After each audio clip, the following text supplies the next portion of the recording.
Have you ever wondered about this? Why do people defend decisions even when they know they're wrong? I mean, you've seen it, right? Someone just digs their heels in long after it's obvious they made a bad call. And what about this one? Why does saying yes to a tiny little favor almost always lead to you saying yes to a much bigger one later on? And the scary part? Most of the time, people don't even notice it's happening. It's this invisible force at play, guiding our choices from just beneath the surface. Well, the answer to both those questions is a powerful psychological rule called commitment and consistency. And today, I'm going to show you how it quietly controls so many of our everyday decisions. So let's dive into what I call the consistency trap. To really get how powerful this is, we've got to look at how it all starts, with just one tiny little yes. The principle itself is actually pretty straightforward. We humans have this deep-seated need to be and to look consistent with what we've done before. Once we make a choice, any choice, we feel this huge pressure, both from ourselves and from others, to stick with it. But why? Why is this drive so incredibly powerful? What is going on in our brains that makes us so stubborn? Well, the main culprit is something called cognitive dissonance. A psychologist named Leon Festinger figured this out way back in 1957. It's that antsy, uncomfortable feeling you get when your actions don't line up with your beliefs. It's like mental static. And to make that static go away, we do something kind of weird. We often change our beliefs to match what we've already done. And it's not just about avoiding that mental itch. There are other big forces at play. For one, our self-perception.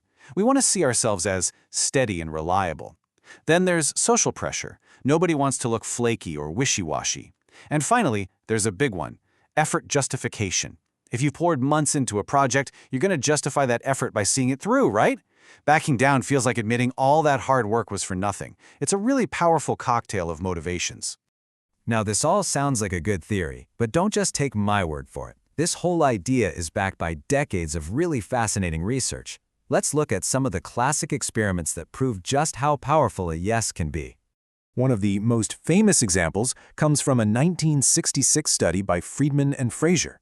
They came up with this brilliant experiment to see just how far they could stretch an initial commitment. Here's how it worked. First, they went door to door in a neighborhood with a super small request. Would you mind signing this petition for safe driving? It was an easy yes. Then they waited 2 weeks. After that, a totally different person went back to those same houses with a much, much bigger request. Would you be willing to put this huge, kinda ugly drive safely sign on your front lawn? The results were just staggering. The folks who were only asked to put up the big sign, almost all of them said no. But the group who had signed that tiny petition 2 weeks earlier, they were way more likely to say yes. That small initial commitment had totally changed how they saw themselves. They were now people who support safe driving, and putting up the sign was just them being consistent with their new identity.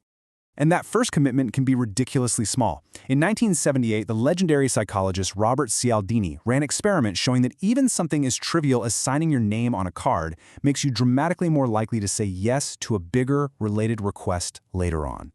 This even works with simple leading questions. A 2002 study in a restaurant is the perfect example. Waiters who greeted customers with the question, "You probably want to order a lot of food, right?" saw a huge jump in how much food people ordered. Just by getting people to nod along or even just mentally agree, a tiny commitment was made, and their actions, ordering more food, fell right in line with it. So, how does this actually get used in the real world? Let's say in a business negotiation. This is where you see the classic foot-in-the-door technique. So here's how it works. First, you start small. You find one little, non-controversial thing you know everyone can agree on. In a negotiation, you might say, "I think we can all agree that our goal here is to find a fair solution for everyone, right?" It's almost impossible to say no. Once you get that first yes, you've laid a foundation.